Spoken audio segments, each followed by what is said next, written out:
If you're taking your kids to London, there's a handful of mistakes that will either cost you money or ruin the day. One of ours nearly ended a trip before it even started. We've made pretty much all of them over the years, so hopefully you don't have to. Quick bit of context, if you're new here, we're just a family who's been to London enough times to make basically every mistake going. And to be clear, none of this means London's not worth it. We've been going for years and we still go back. Get the basics right and it's generally brilliant with kids. This list isn't in any kind of order of how bad they are, it's just in an order that I felt like telling them. Stick with me though, because the one almost everyone gets wrong, we've saved for the very end. Mistake number one is assuming that your child can walk like an adult. Now, first time we took our son to London, he was 5 and we planned our days like we were still a couple without kids. Walk here, walk there, it's not that far. Turns out it was very far for a 5-year-old. By the afternoon, his legs were done, which meant he was done, which meant pretty quickly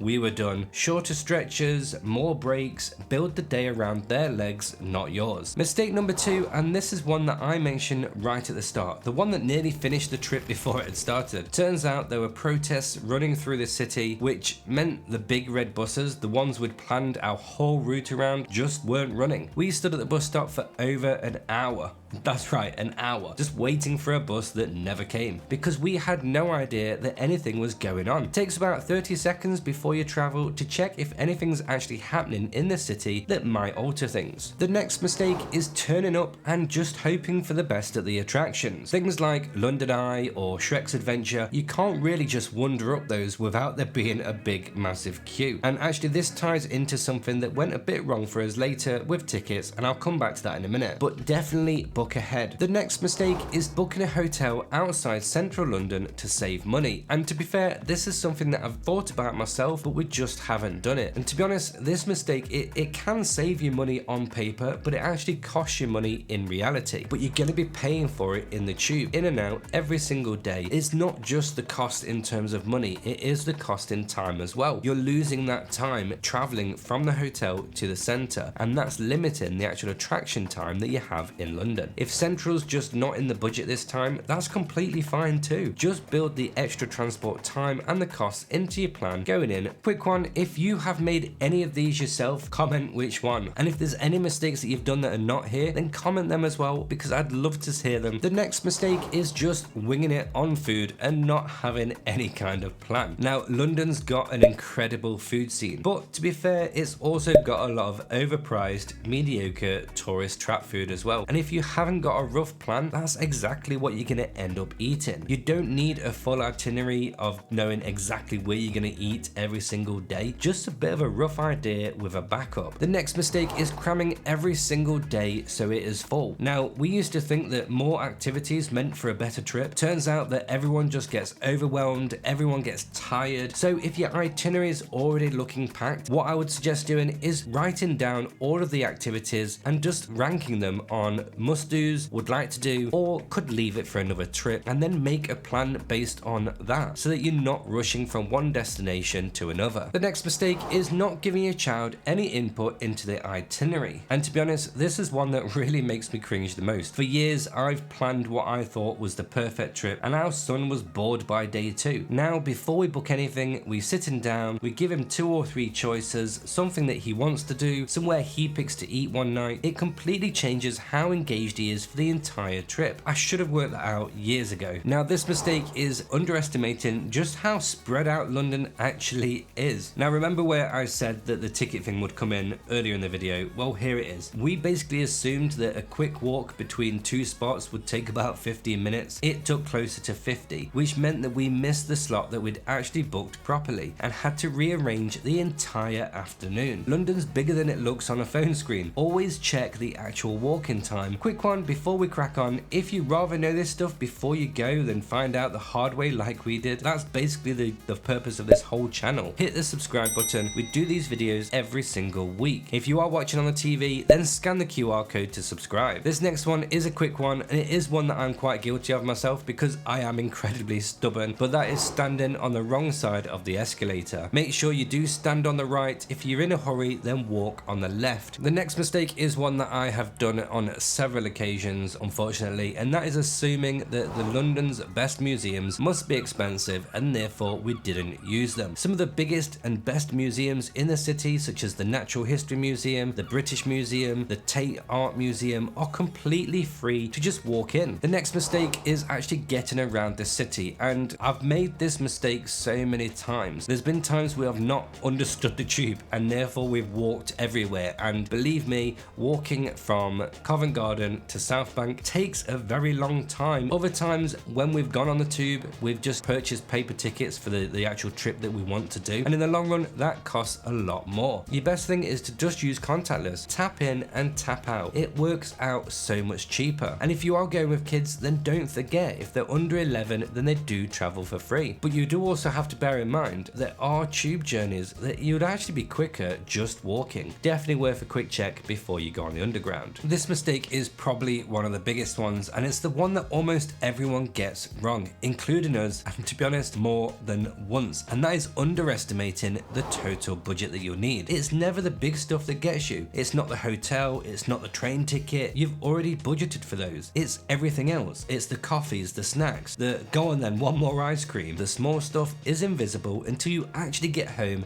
and add it up. If you're interested to know how much we spent on our last trip, then do check out this video that is on screen now. Believe me, the number will shock you like it shocked us. Our full London playlist has got everything else that we've covered: hotels, itineraries, and more mistakes that we'd like to admit to. You can check that playlist here.